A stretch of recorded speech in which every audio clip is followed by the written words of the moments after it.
Assalamualaikum warahmatullahi wabarakatuh. Tugas IPS kelas 8 semester 2 tentang perdagangan antar pulau atau daerah dan perdagangan internasional. Anggota kelompok Anissa Almafira, Dewi Cahayaningrat, Farel Dwi Julian, dan Muhammad Hilman.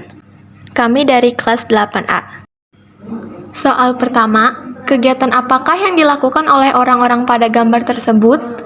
Jawabannya, kegiatan yang dilakukan oleh orang-orang pada gambar tersebut adalah proses bongkar muat barang dari kapal ke dermaga, maupun sebaliknya, dalam menjalankan proses perdagangan antar pulau atau daerah, bahkan antar negara. Soal kedua, ceritakan proses terjadinya perdagangan antar pulau atau daerah. Jawabannya, terjadinya perdagangan antar pulau atau daerah diawali dengan adanya beberapa faktor, seperti faktor perbedaan hasil produksi, faktor perbedaan harga barang, faktor adanya keinginan suatu pulau atau daerah untuk meningkatkan produktivitasnya, serta adanya faktor keinginan untuk menciptakan hubungan silaturahmi antar pulau maupun daerah.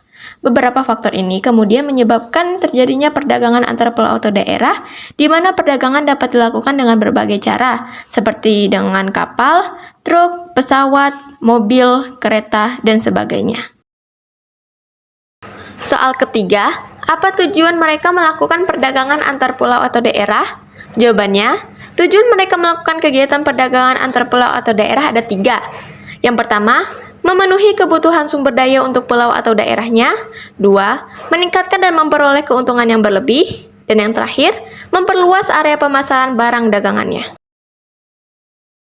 Soal keempat, apa manfaat melakukan perdagangan antar pulau atau daerah?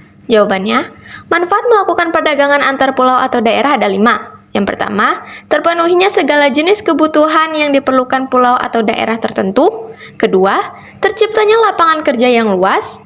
3. Terbangunnya hubungan silaturahmi yang positif. 4. Mendorong perkembangan iptek. Dan 5. Meningkatkan presentase kemakmuran dan kesejahteraan suatu pulau atau daerah. Kesimpulannya, perdagangan antar pulau atau daerah adalah perdagangan yang dilakukan oleh suatu penduduk atau lembaga suatu daerah atau pulau lain dalam satu batas wilayah negara atas dasar kesepakatan bersama. Dalam perdagangan antar pulau, kita hanya bisa melakukan perdagangan antar daerah atau pulau dalam satu negara.